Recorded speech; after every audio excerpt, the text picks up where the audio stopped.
Alors, il y avait une vidéo que ça fait pas longtemps que j'avais mis en ligne et suite à cette vidéo, on m'a demandé d'expliquer un peu mieux l'utilisation du passé composé et de l'imparfait. Hi, recently I posted a video on using the two tenses, past tenses, the imparfait and passé composé, and since I posted that video, somebody asked me to explain it a little bit more in depth. So that's what I'm going to do today. Hi, this is Rachelle DeMeo from Belle Terre Academy. Bonjour, c'est Rachel DeMeo de Belle Terre Academy.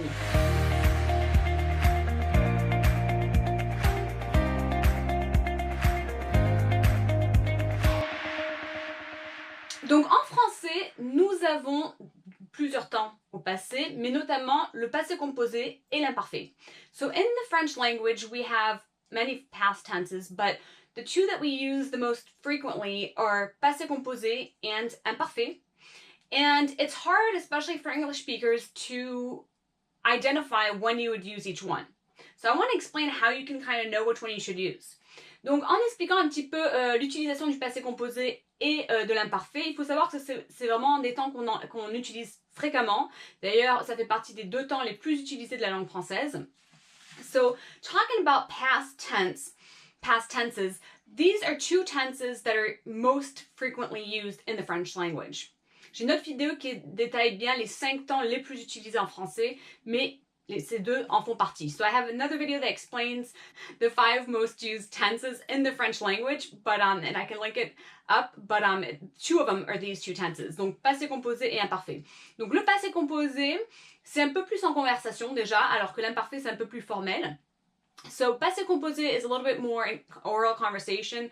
Whereas imparfait is a little bit more, is more frequently is a little bit more formal.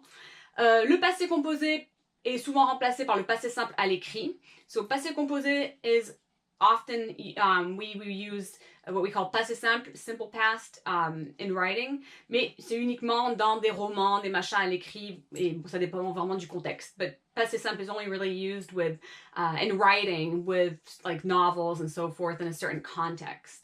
Le passé composé va détailler un événement dans le passé qui avait un début et une fin. So passé composé is going to talk about an event in the past that has a clear beginning and ending.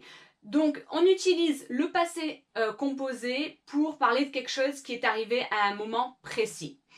So we use passé composé to talk about something that happened at a precise moment in time. Des petits mots comme hier, l'année dernière, le week-end dernier, sont des moments précis où on emploiera donc le passé composé. So these small little words like hier, yesterday, l'année dernière, last year, le week-end dernier, last weekend, those are precise words that are going to detail something that happened at a precise moment in time, and so you'd be using le passé composé. Alors que l'imparfait, du coup, c'est déjà un événement dans le passé qui s'est passé et souvent on l'utilise pour exprimer une répétition. So the imperfect tense, we use it more to talk about something that happened in the past but that was repeated, like a habit.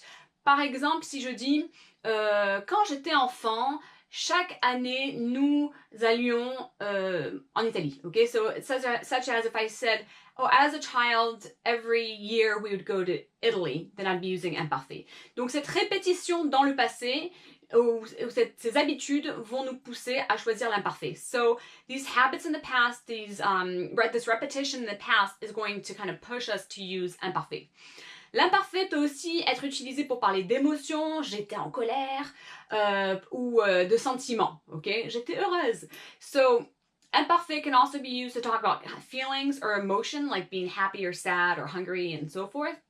On utilise l'imparfait pour parler d'âge. So we use the imperfect to talk about age. On utilise également l'imparfait pour parler du temps. Ah, il faisait beau. So we also use the imperfect to talk about the weather. Oh, il faisait beau, it was nice out.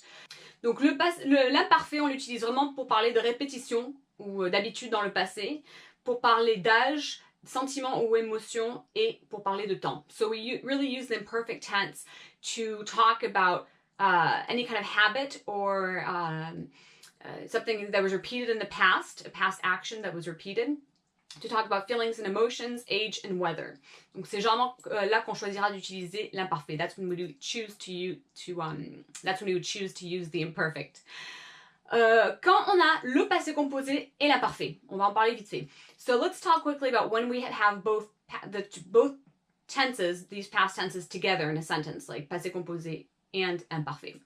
Donc, quand on a le passé composé et l'imparfait dans une phrase, rappelez-vous qu'en fait, on va utiliser l'imparfait pour donner comme un arrière-plan de quelque chose avant d'utiliser le passé composé pour indiquer quelque chose qui est arrivé à ce moment-là, à un moment précis. So think of the imperfect tense as it's giving you kind of a background for something. And then the passé composé is being, boom, at this precise moment in time, this happened. Donc, encore une fois, l'imparfait va décrire peut-être le contexte, c'est-à-dire peut-être le temps qu'il faisait, peut-être l'âge de la personne, peut-être les émotions que cette personne ressentait. Et le passé composé va dire, ben, pendant que ça se passait, paf, ça s'est arrivé à ce moment précis.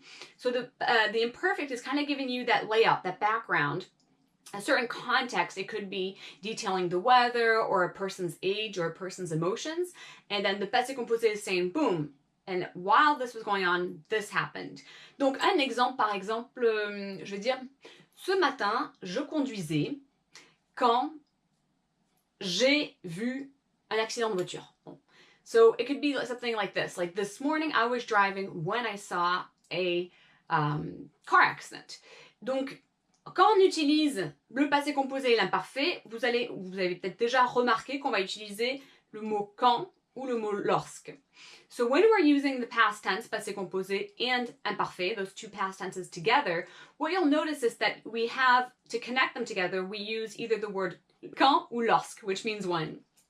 Donc voilà, j'ai toute une autre vidéo qui l'explique bien en détail avec une présentation PowerPoint que je vais mettre dans les commentaires si ça vous intéresse. J'espère que vous avez aimé la vidéo et que vous avez appris quelque chose. Et je vous dis à très bientôt. So I have a whole other video that's more of a lecture type video that explains it with a PowerPoint presentation and whatnot. If you want examples and you want to look more in depth, then I'll put it in the comments below. I hope you enjoyed the video and I'll see you soon. Au revoir.